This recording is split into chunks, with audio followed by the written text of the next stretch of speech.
Praise the Lord. ഇന്നലത്തേക്കാൾ കൂടുതൽ ആളുകളുണ്ടല്ലോ. ഇപ്പം sound കാര്യമായിട്ട് വരുന്നില്ല. നമുക്കൊരു ഇച്ചിരി സൗണ്ടിലൊന്ന് പറയാം. ഇതിൻ്റെ മേൽക്കൂര നമ്മുടെ സൗണ്ട് കേട്ട് പൊളിഞ്ഞു പോവില്ലല്ലോ. ഇല്ല. Praise the Lord. Thank you.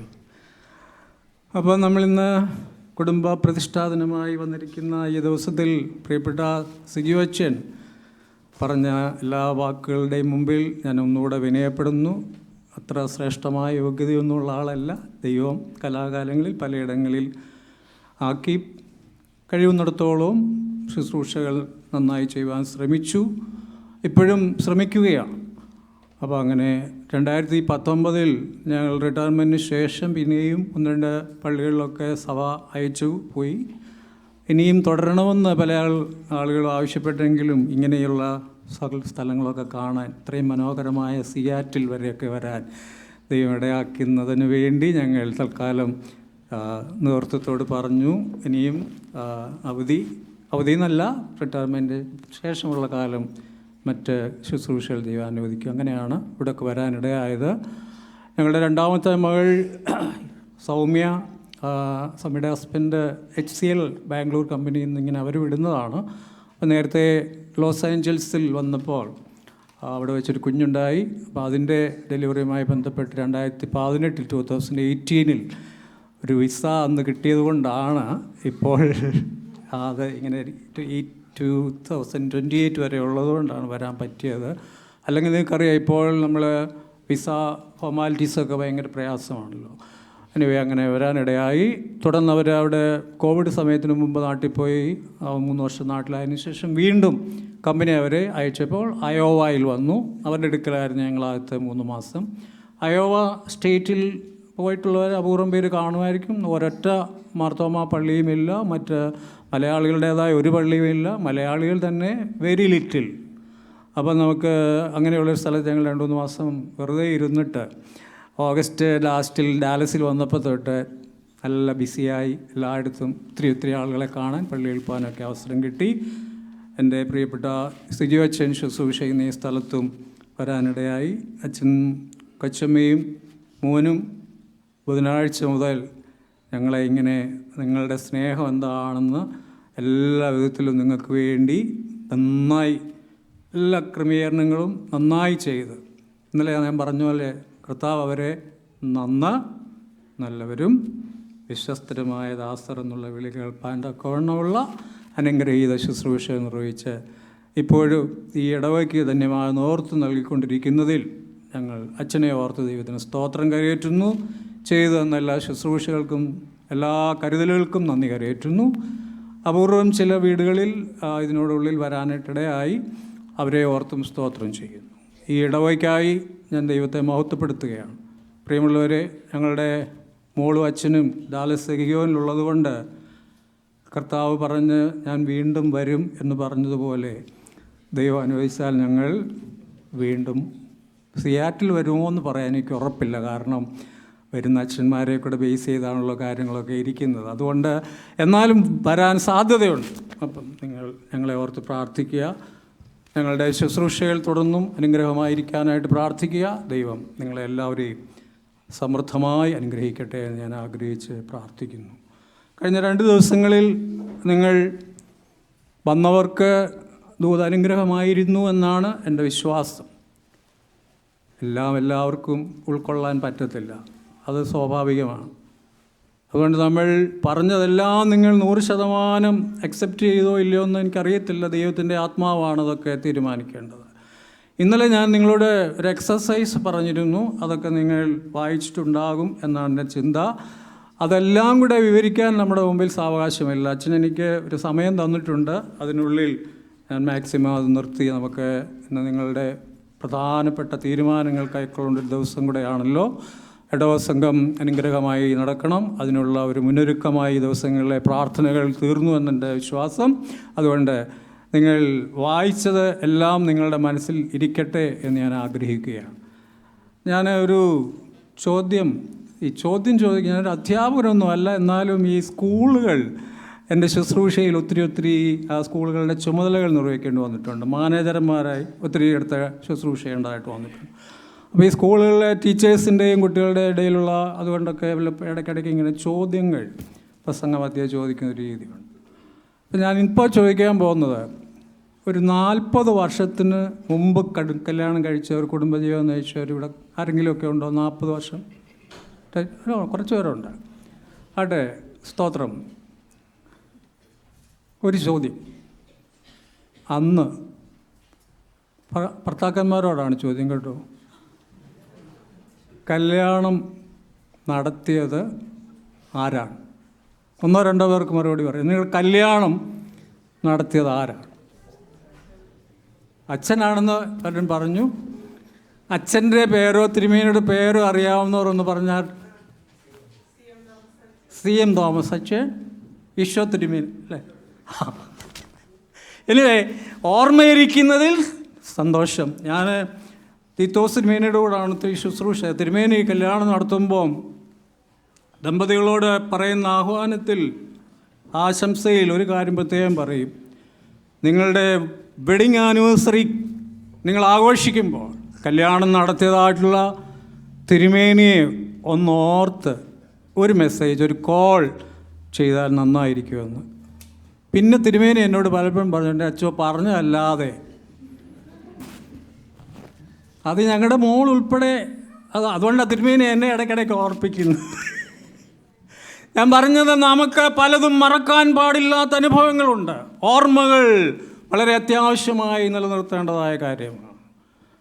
നമ്മൾ ഇതിൻ്റെ റിട്രീറ്റും അതുപോലുള്ള കാര്യങ്ങൾ നടത്തുമ്പോൾ മോഡലായിട്ടൊരു 4-5 ദമ്പതികളെ മുമ്പിൽ നിർത്തിയിട്ട് ഞങ്ങൾ രണ്ടുപേരും കൂടെ അവരോട് ഈ ഭർത്താവിനോട് ചോദ്യത്തിന് ഭാര്യ മറുപടി പറയാനായിട്ട് ക്രമീകരിക്കും. ഭാര്യയോട് ചോദിക്കുന്ന ചോദ്യത്തിന് മറുപടി ഭർത്താവ് പറയണം. ഒരു നല്ല ഭംഗി. ഒരിടത്ത് ചോദിച്ചു, നിങ്ങളുടെ കല്യാണം എന്നാരും ചോദിച്ചപ്പം ഭാര്യയും ഭർത്താവും നിന്ന് അങ്ങോട്ട് മനസ്സിലായില്ല ആർക്ക്. അതുകൊണ്ടായിരിക്കും. ഏതായാലും ചിലതൊന്നും അറിയത്തില്ല. ഭാര്യയുടെ ചപ്പലിൻ്റെ അളവറിയാത്ത ഭർത്താക്കന്മാർ എത്രയോ പേരുണ്ടെന്നറിയാം. അതൊക്കെ ഞാൻ അറിഞ്ഞിട്ട് എന്ത് കാര്യമെന്നാണ് ചിലരുടെ ചിന്ത. ഈ ഒരു സില്ലി മാറ്റത്തോട്ടെല്ലാം നമ്മൾ പരസ്പരം മനസ്സിലാക്കി അറിഞ്ഞിരിക്കേണ്ടത് അത്യാവശ്യമാണ്. കുടുംബജീവിതം ധന്യമായി തീരാൻ അതെല്ലാം നമ്മളെ സഹായിക്കട്ടെ എന്ന് ആഗ്രഹിക്കുകയാണ്. അപ്പോൾ നമുക്ക് ധ്യാനത്തിന് വേണ്ടിയുള്ള സമയമാണല്ലോ. അത് വളരെ ചുരുങ്ങിയ സമയം കൊണ്ട് അവസാനിപ്പിക്കേണ്ടതുള്ളതുകൊണ്ട് നിങ്ങൾ എഫേസ്യ ലേഖനം 5-ാം അധ്യായം 21 മുതലുള്ളതായ വാക്യങ്ങൾ അതെ, അപ്പോസ്തലൻ എഫീഷ്യൻസിന് എഴുതിയ chapter 5 versus beginning from 21 to 33 നിങ്ങൾ വായിച്ചിട്ടുണ്ടെന്ന് ഞാൻ കരുതുന്നു. 21 വേഴ്സ് 21 ആർക്കെങ്കിലും ഒരാൾക്കൊന്നുകൂടെ വായിക്കാനായിട്ടുള്ള അവകാശം എടുക്കാം. അപ്പോസ്തലനായ പൗലോസ് എഫേസ്യർക്ക് എഴുതിയ ലേഖനം 5-ാമത്തെ അധ്യായത്തിൻ്റെ 21-ാമത്തെ വാക്യം. ക്രിസ്തുവിൻ്റെ ഭയത്തിൽ അന്യോന്യം കീഴ്പ്പെട്ടിരിക്കണം. Submitting to one another. എന്താണ്? Out of reverence for Christ. പ്രാർത്ഥിക്കാം. ദൈവമായ കർത്താവേ, വചന കേൾവി ഞങ്ങൾക്കെല്ലാവർക്കും അനുഗ്രഹത്തിന് മുഖാന്തരമാകണമേ. ഞങ്ങളുടെ ആരുടെയും കുറവുകൾ ഓർക്കരുതേ ദൈവമേ. ഇന്നത്തെ ഈ ധ്യാനം എല്ലാവരെയും ഒന്നുകൂടെ പുതുക്കുന്ന അനുഭവത്തിലേക്ക് വരുവാനിടയാക്കണമെന്ന് പ്രാർത്ഥിക്കുന്നു. ഈ ഇടവകയോട് കരുണ തോന്നണമേ. ഈ ഇടവകയിലെ എല്ലാ കുടുംബങ്ങൾ, 130-ൽ പരം ഇടവകയിലെ കുടുംബങ്ങൾ എല്ലാവരും അനുഗ്രഹീതരാകാൻ സഹായിക്കണമേ. യേശുവിൻ നാമത്തിൽ അപേക്ഷിക്കുന്നത് കൃപയോടെ കേൾക്കണമേ. ആമേൻ. ആർക്ക് കീഴ്പ്പെടണം? It's very difficult question. ആർക്കും കീഴ്പ്പെടാൻ ഇന്ന് തയ്യാറല്ല. ഞങ്ങൾ പടിഞ്ഞാറൻ നാട്ടിലുള്ളവർക്ക് കൃഷി സമയത്ത് പണ്ടൊക്കെ, ഇപ്പോഴെല്ലാം ക്വിൻ്റൽ കണക്കിന് തൂക്കി വിൽക്കുകയാണ്. പണ്ട് നേരത്തെ അങ്ങനെയല്ല. നെല്ലെല്ലാം അളക്കുക. നമ്മുടെ വീടുകളിലും പണ്ട്, നിങ്ങൾ ഓർമ്മയുള്ളവർക്കറിയാം, അളന്നാണ് അരി അടുപ്പത്തിടുന്നത്, അളന്നാണ് നെല്ല് കൊടുക്കുന്നത്, വാങ്ങിക്കുന്നത്. അതിനുപയോഗിക്കുന്ന ഡിഫറെൻറ്റ് ടൈപ്പ് ഓഫ് മെഷേഴ്സ് ഉണ്ട്. നാഴി, ചങ്ങഴി, പറ, ഇങ്ങനെ. പറ കൊണ്ടാണ് കൂടുതൽ അളക്കുന്നത്. എന്നാൽ ചെറിയതും വേണം. പറ മാത്രമേ ഉള്ളെങ്കിൽ ഒരിക്കലും നമുക്ക് ശരിയായ അളവുകൾ കിട്ടത്തില്ല. ചെറിയ സംഗതികളും വേണം. നാട്ടിൽ സാധാരണ പറയാറുണ്ട്, ഒരു ചങ്ങഴി മറ്റൊരു ചങ്ങഴിയിൽ ഒരിക്കലും പോകില്ല എന്ന്.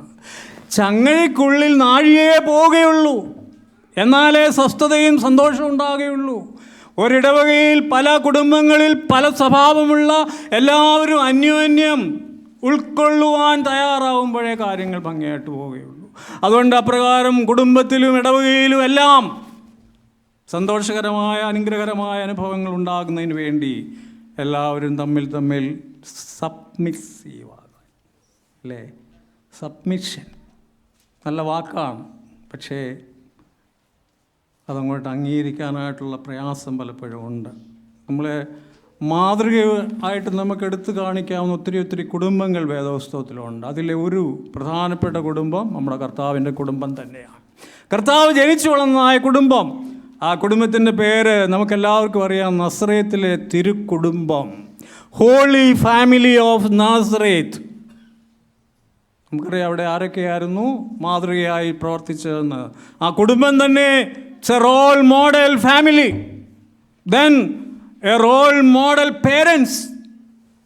ജോസഫും മറി അവരുടെ ജീവിതത്തിലെ മോഡൽ നമുക്കെല്ലാവർക്കും അനുകരണീയമാണ്. ആ വീട്ടിൽ ജനിച്ചു വളർന്നതായ യേശു കർത്താവ് നമ്മുടെ ജീവിതത്തിൽ ഏറ്റവും അധികം അനുകരണീയമായ മാതൃക.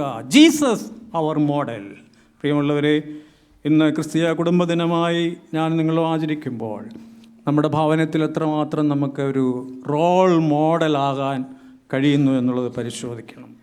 നമ്മുടെ ഭവനം, നമ്മുടെ വീട് എങ്ങനെ കുറേ കൂടെ നന്നായി, ഇംഗ്ലീഷിൽ നല്ല ഒരു പോയം, ആ പോയത്തിൻ്റെ heading home is my home, where can I get this kind of beautiful place, where else I can get?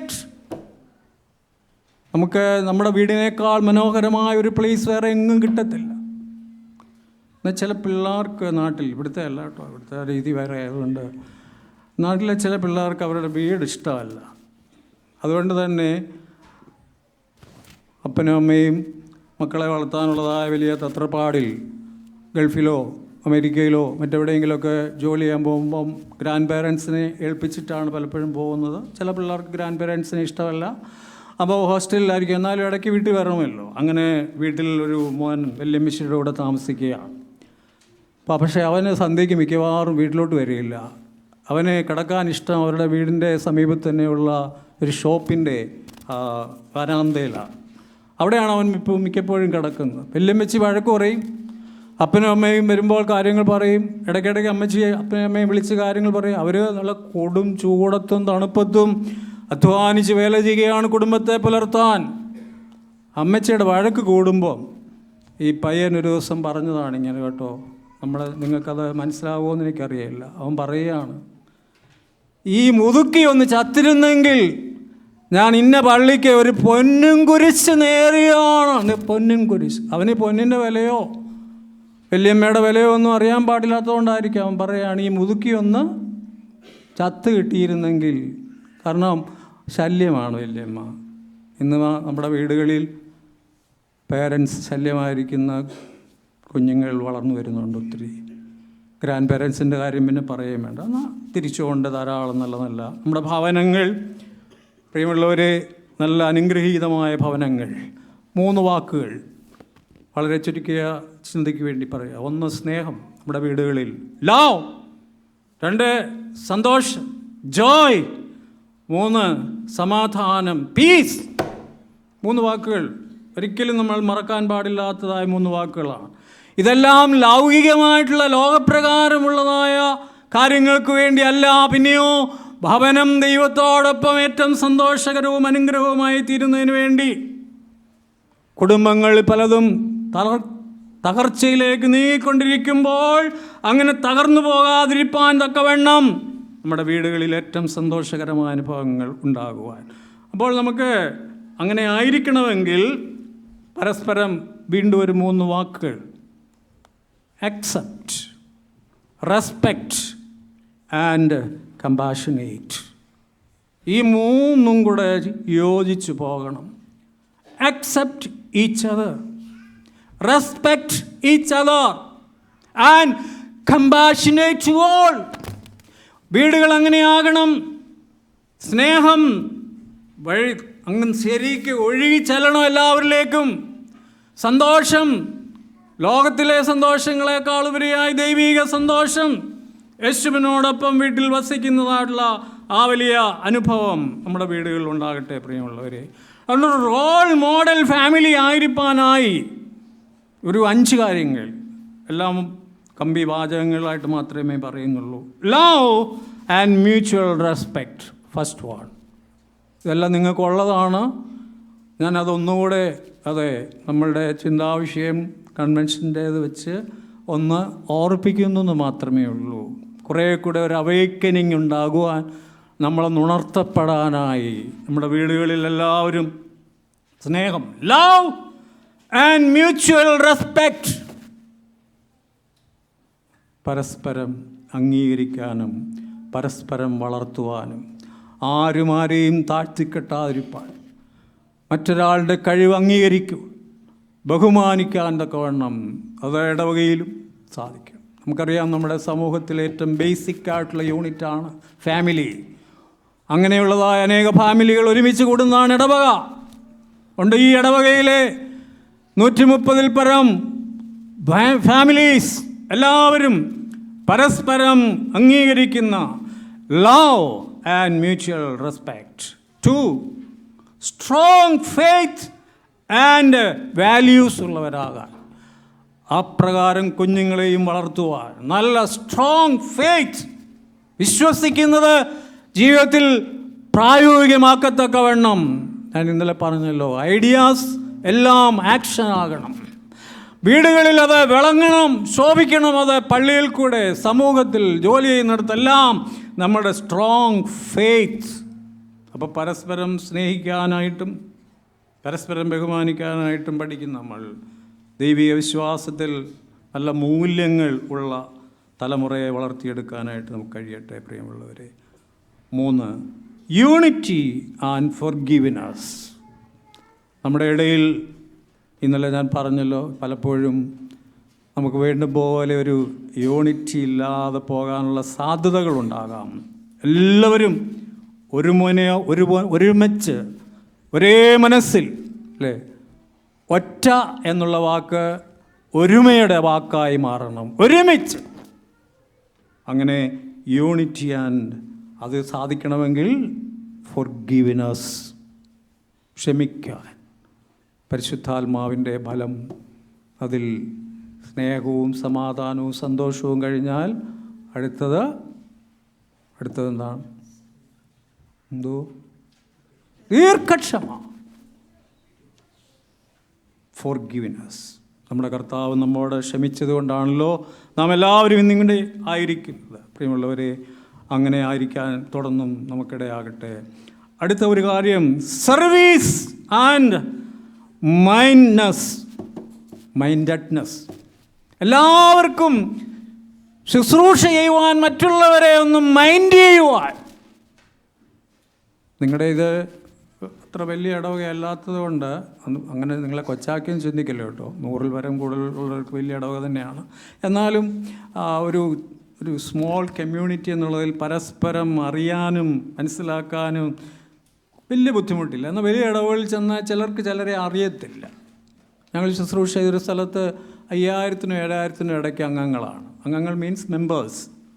Families തന്നെ ഏകദേശം 2500 to 3000 ഉണ്ട്. ആർക്കും പലരും അങ്ങോട്ടും ഇങ്ങോട്ടും അറിയില്ല. പിന്നെ അതായത് പ്രയർ ഗ്രൂപ്പിലൊക്കെ കുറേയൊക്കെ ആളുകൾക്ക് അറിയാൻ പാടില്ലാത്ത ഒത്തിരി പേര് നമ്മുടെ ഇടവകയിൽ. നിങ്ങൾ മൈൻഡ് ചെയ്യാതിരിക്കുന്നതായ ആരെങ്കിലും ഉണ്ടെങ്കിൽ ഇന്ന് അതിനൊരു പരിഹാരം വരുത്തണം. വീട്ടിൽ ചിലപ്പോൾ നമ്മൾ എല്ലാവരും ഒരു വീട്ടിലൊരു കൂരയ്ക്കുള്ളിലാണെങ്കിലും ചിലപ്പോൾ ചിലരെ മൈൻഡ് ചെയ്യാതിരിക്കും. Brothers and sisters, parents and children. ചിലപ്പോഴൊക്കെ നമ്മൾ അവർക്ക് വേണ്ടുന്ന ശുശ്രൂഷകൾ ചെയ്തു കൊടുക്കാൻ കഴിയാതെ ചിലപ്പോൾ. പ്രിയമുള്ളവരെ, സംഭവകഥകളും മറ്റുമൊക്കെ വിവരിക്കാനായിട്ടുള്ള സമയമല്ലെങ്കിലും ഇതിൻ്റെ കൂട്ടത്തിൽ ഒരു കൊച്ചു കാര്യം, ഒരു കൊച്ചു കഥ പറയേണ്ടത് അത്യാവശ്യമായിരിക്കുന്നു.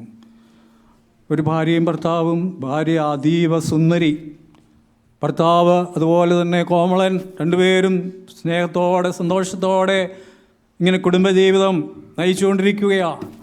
അങ്ങനെ ഇരിക്കെ ഒരു ദിവസം ഭാര്യ കണ്ണാടിയിൽ സൗന്ദര്യം നോക്കുമ്പോൾ ചെറിയ ചെറിയ കറുത്ത പൊട്ടുകൾ തൻ്റെ മുഖത്ത് പ്രത്യക്ഷപ്പെടുന്നതായിട്ട് തോന്നി. അതേ കൂടിക്കൂടി വരികയാണ്. പല രീതിയിൽ പരിശ്രമിച്ചിട്ടും കുറയുന്നില്ല. അപ്പോൾ തൊട്ട് ഈ സ്ത്രീക്കൊരു പരവേശം, എന്താണെന്നറിയാമോ?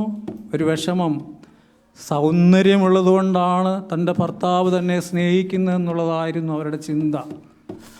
ഇനിയും സൗന്ദര്യം കുറഞ്ഞു പോയാൽ തന്നോടുള്ള തൻ്റെ ഭർത്താവിൻ്റെ സ്നേഹത്തിന് കുറവ് വരുമോ എന്നൊരു പേടി. അത് മനസ്സിലാക്കിയതായ ഭർത്താവ് അവളെ കൂടുതൽ സ്നേഹിക്കാൻ തുടങ്ങി.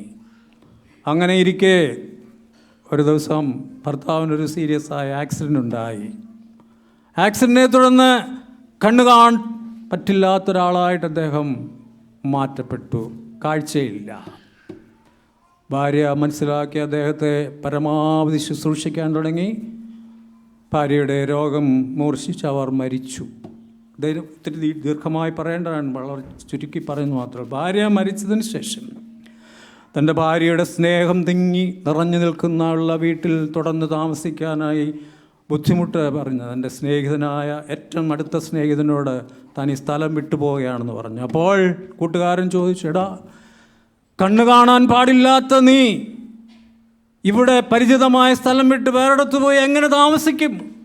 അപ്പോൾ നമ്മുടെ ഭർത്താവിൻ്റെ മറുപടിയാണ് കേട്ടോ, എടോ, എനിക്ക് നന്നായി കണ്ണു കാണാം, എന്നാൽ എൻ്റെ ഭാര്യയ്ക്ക് അവളുടെ സൗന്ദര്യം നഷ്ടപ്പെട്ടു പോയി എന്നൊരു ചിന്ത വരാതിരിക്കാൻ ഞാൻ എൻ്റെ കണ്ണുകൊണ്ട് അങ്ങനെ കാണുന്നു എന്ന് അവൾ ചിന്തിക്കാതിരിക്കാൻ തക്കവണ്ണം ഞാനൊരു അന്ധനായി അഭിനയിക്കുകയായിരുന്നു. കുടുംബജീവിതം ചിലപ്പോഴൊക്കെ പ്രിയമുള്ളവരെ അനുഗ്രഹീതമാകുവാനായി നമ്മൾ മനഃപൂർവ്വമായി ചിലത് കണ്ടില്ല കേട്ടില്ല എന്ന് പറയേണ്ടതായ സാഹചര്യം വരും.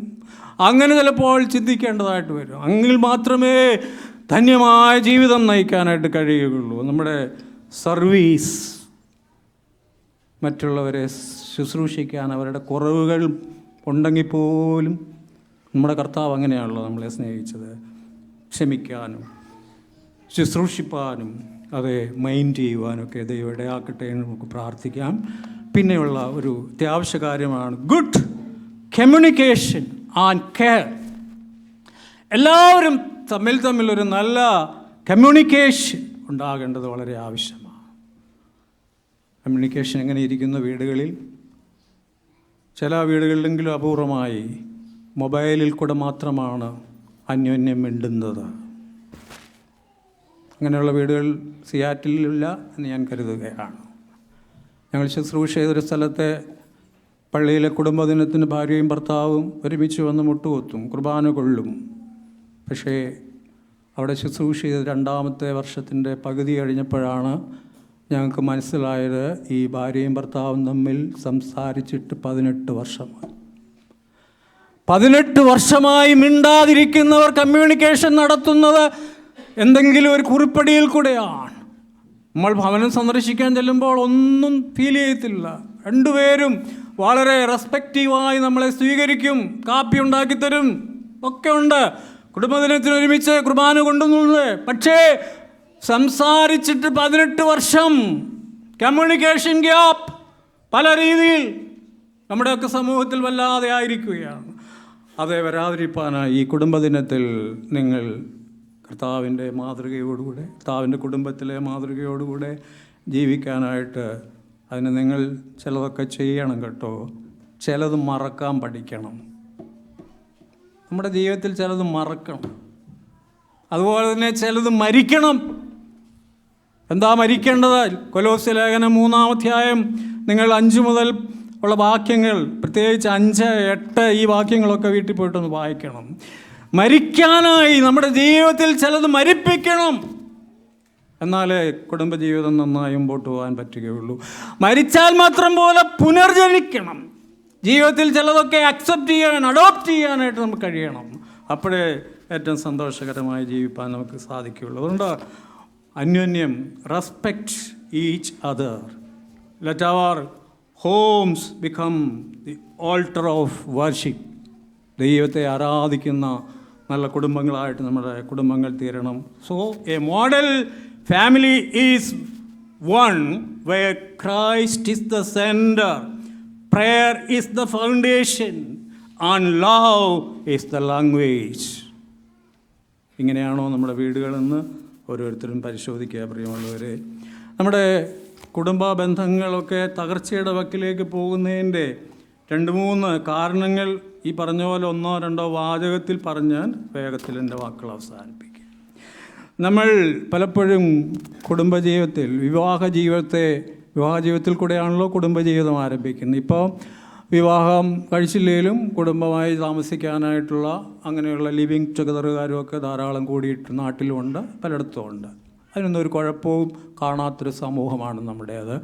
ആരെയും ഒന്നും ചോദ്യം ചെയ്യാനോ പറയാനോ ഒന്നും സാധിക്കാത്ത ലോകത്തിൽ അങ്ങനെയൊക്കെ ആയിട്ട് പക്ഷെങ്കിൽ നന്നായി വിവാഹ ജീവിതത്തിൽ കൂടെ കുടുംബജീവിതം നയിച്ചുകൊണ്ടിരിക്കുന്ന 50-ൽ പരം വർഷങ്ങളും 60-ൽ പരം വർഷങ്ങളും ഒക്കെ കഴിഞ്ഞ നല്ല മാതൃകാ ദമ്പതികൾ ഒത്തിരിയുള്ളതായ ഒരു സഭയാണ് നമ്മുടെ സഭ.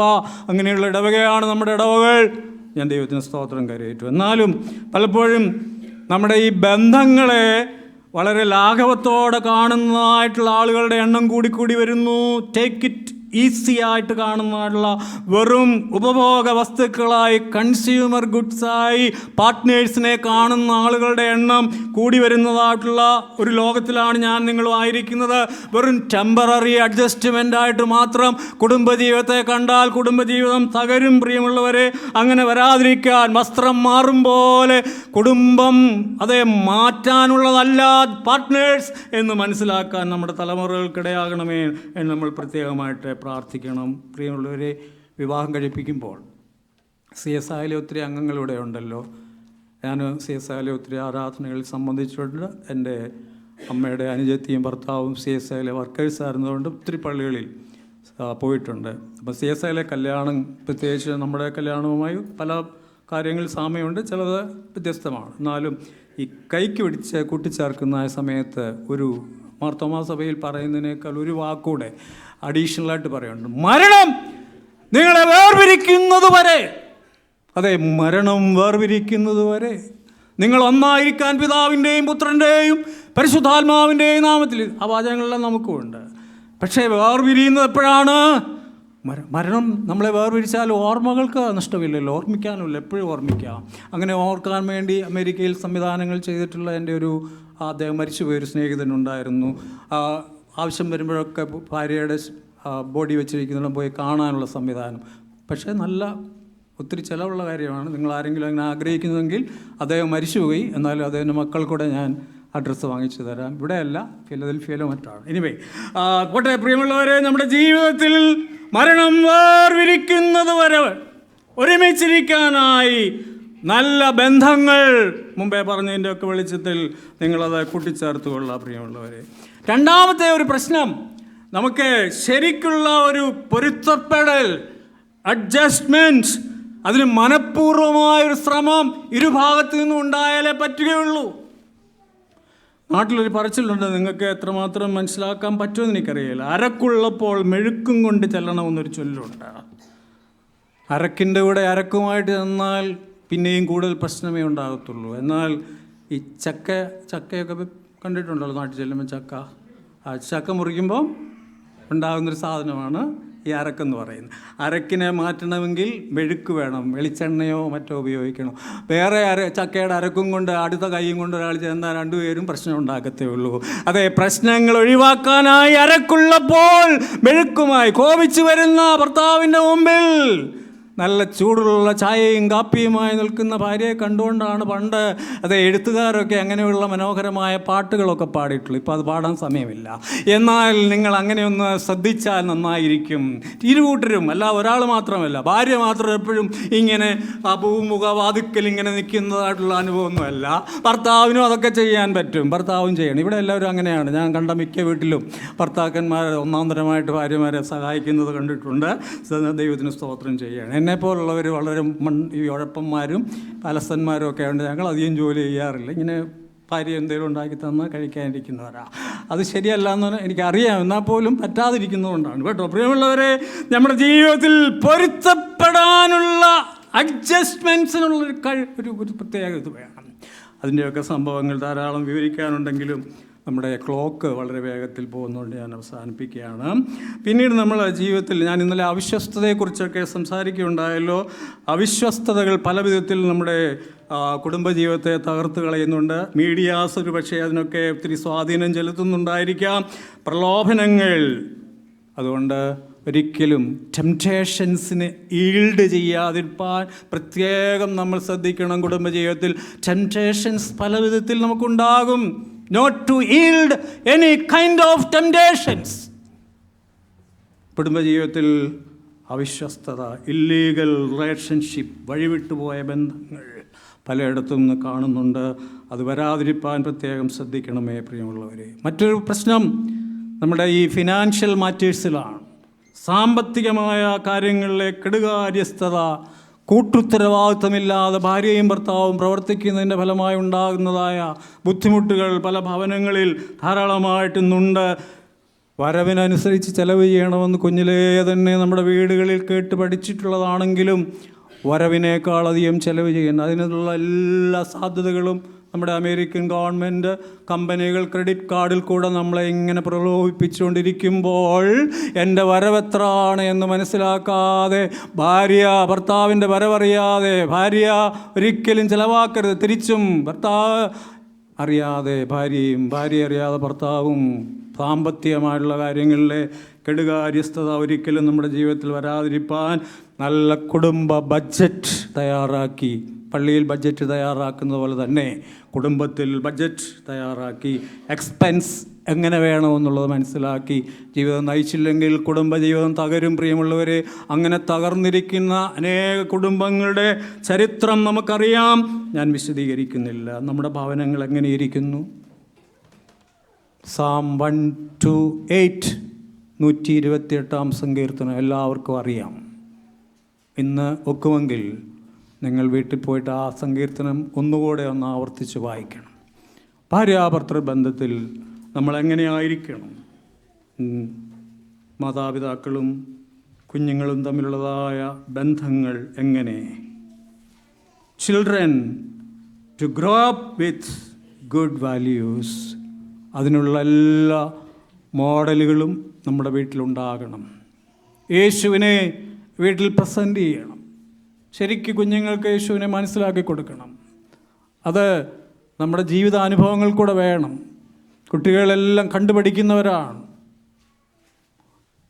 പള്ളിയിൽ ഒരു ഭക്തിയും വീട്ടിൽ മറ്റൊരു രീതിയും നമ്മൾ പ്രകടിപ്പിച്ചാൽ കുഞ്ഞുങ്ങൾ നിശ്ചയമായും ചോദ്യം ചെയ്യും. അതുകൊണ്ട് നല്ല അനുഗ്രഹീതമായ റോൾ മോഡൽ പേരൻസ് ആയിരിക്കാൻ ഇതൊക്കെ വേണം. കുഞ്ഞുങ്ങൾക്ക് ആരാധനയിൽ പങ്കെടുക്കാൻ ഇത്രയും കുഞ്ഞുങ്ങളെ ഇവിടെ കാണുന്നതിൽ ദൈവത്തിന് സ്തോത്രം ചെയ്യുന്നു.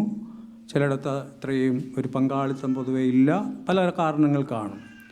നമ്മൾ ദൈവത്തിന് മഹത്വം കരയറ്റാൻ പ്രിയമുള്ളവരെ, നമ്മുടെ ഫാമിലി പ്രെയർ, ആ ഓൾട്ടർ കുറേ കൂടെ ഒന്ന് വിശുദ്ധീകരിച്ചെടുക്കുവാൻ ഇതൊക്കെ വേണം. നമുക്ക് ഈ നാളുകൾ ഇടയാകണം. നമ്മുടെ ഭവനങ്ങൾക്കെല്ലാം പുതിയൊരു പേര് കൊടുക്കണം. മറ്റൊന്നുമല്ല, ലവ്ലി ഹോംസ്.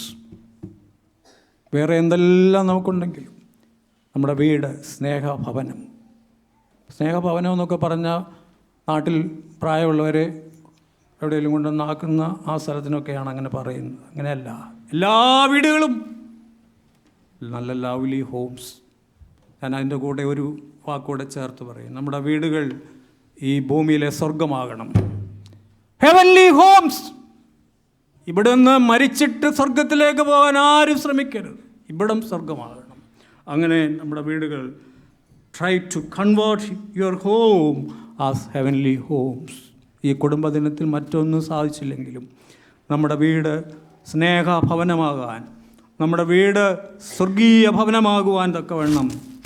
പ്രിയമുള്ളവരെ, ഞാൻ ഈ പറഞ്ഞ കാര്യങ്ങളുടെയൊക്കെ കൂട്ടത്തിൽ എന്തെല്ലാം നിങ്ങൾക്ക് നന്നായി ആഡ് ചെയ്യുവാനായിട്ട് പറ്റും അതൊക്കെ ഒന്നുകൂടെ കൂട്ടിച്ചേർത്ത് നല്ല ക്രിസ്തീയ ജീവിതം നയിക്കുന്ന വീടുകളായിട്ട് നമ്മുടെ വീടുകൾ തീരട്ടെ. ഭൂമിയിലെ പരദീസയായി നമ്മുടെ വീടുകൾ തീരട്ടെ. ഞാൻ 2-3 വാക്കുകൾ പറഞ്ഞത് ഒരിക്കലും മറക്കരുത്.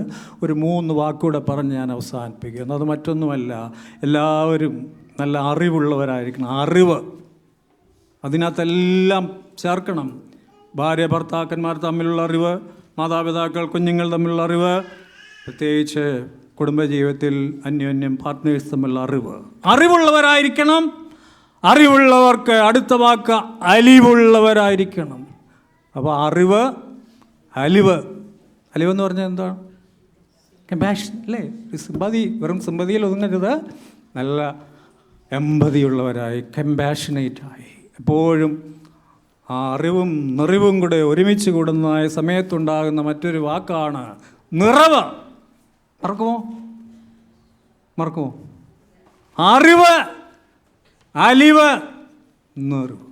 നല്ല ബോധ്യതയോടുകൂടെ എല്ലാം മനസ്സിലാക്കി സ്നേഹിപ്പാനും ഉൾക്കൊള്ളാനും നമുക്കിടയാകട്ടെ. ഞാൻ അവസാനിപ്പിക്കുന്നു. പ്രിയമുള്ളവരെ, നല്ല ധന്യമായിട്ടുള്ള ജീവിതം നയിക്കുന്ന, അനുഗ്രഹീതമായ കുടുംബജീവിതം നയിക്കുന്ന ദൈവമക്കളായി ഈ ദേശത്ത് ജീവിപ്പാൻ, ഈ ഇടവകയിൽ ശോഭിപ്പാൻ ദൈവം നിങ്ങളെ സഹായിക്കട്ടെ എന്ന് പ്രാർത്ഥിക്കുന്നു. ഞങ്ങളെ ഇങ്ങോട്ട് വരാനായിട്ട് ക്ഷണിച്ച പ്രിയ അച്ഛനോടും ഇവിടുത്തെ ചുമതലക്കാരോടും എല്ലാ കുടുംബാംഗങ്ങളോടും നിങ്ങളെല്ലാവരോടും, ചിലരോടൊക്കെ വർത്തമാനം പറഞ്ഞു, എല്ലാവരോടൊന്നും പറയാൻ പറ്റിയില്ല. വന്നു കഴിഞ്ഞപ്പോൾ എനിക്കറിയാവുന്ന ഒത്തിരി പേര് ഇവിടെ ഉണ്ട് എന്നുള്ളത് മനസ്സിലാക്കാൻ സാധിച്ചു. എല്ലാവരുടെക്കായി ഞാൻ ദൈവത്തിന് സ്തോത്രം ചെയ്യുന്നു. ദൈവം നിങ്ങളെ തുടർന്നും സമൃദ്ധമായി അനുഗ്രഹിക്കട്ടെ. ആരാധന കഴിഞ്ഞ് നടക്കുന്നതായിട്ടുള്ള ഇടവ സംഘം ഏറ്റവും അധികം അനുഗ്രഹമായി തീരട്ടെ എന്ന് പ്രാർത്ഥിക്കുന്നു. നിങ്ങളുടെ ഏറ്റവും വലിയൊരു അത്യാവശ്യമാണ് ഈ ഒരു ദേവാലയം. ഈ ദേവാലയം എന്തെങ്കിലും കുഴപ്പമുണ്ടോ എന്ന് ചോദിച്ചാൽ ഇന്നലെ ഞാൻ പറഞ്ഞതുപോലെയാണ്. എന്താ മലയാളത്തിലെ ഏറ്റവും കുഴപ്പം പിടിച്ച വാക്കേതാ? കുഴപ്പമില്ല. അങ്ങനെ ചിന്തിക്കാതെ ഏറ്റവും അത്യാവശ്യമായൊരു വിഷയമായി കണ്ട് പ്രാർത്ഥിച്ച് സന്തോഷത്തോടുകൂടെ മറ്റുള്ള ദേവാലയങ്ങൾ ഈ സ്റ്റേറ്റ്സിലുള്ളതായ പലയിടത്തും നിങ്ങളൊക്കെ പോയി കാണുമല്ലോ. അങ്ങനെ അത്രയൊന്നും ആയില്ലെങ്കിലും ഒരു മനോഹരമായ ദേവാലയം മനസ്സിൽ സ്വപ്നം കണ്ടുകൊണ്ട്, സ്വപ്നം കണ്ടാൽ അത് നമ്മുടെ അബ്ദുൽ കലാം കണ്ട പോലെയുള്ള സ്വപ്നമായിരിക്കണം. അപ്പോൾ നമ്മൾ ഒരു വലിയ സംഗതികളിങ്ങനെ സ്വപ്നം കണ്ട് പ്രാർത്ഥിച്ച് നന്നായി എല്ലാവരും കൂടെ ചേർന്ന്, ഞാൻ പറഞ്ഞ വിഷയങ്ങളെല്ലാം ചേർത്ത് ഒരുമനപ്പെട്ട്, അല്ലേ? ഒറ്റയായിരിക്കാൻ എളുപ്പമാണ്, പക്ഷേ ഒറ്റയും ഒരുമയും കൂടെ ഒരുമിക്കണം.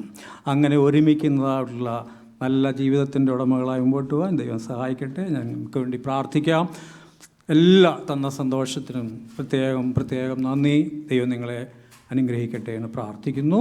തലകളെ വണക്കാം. നമുക്ക്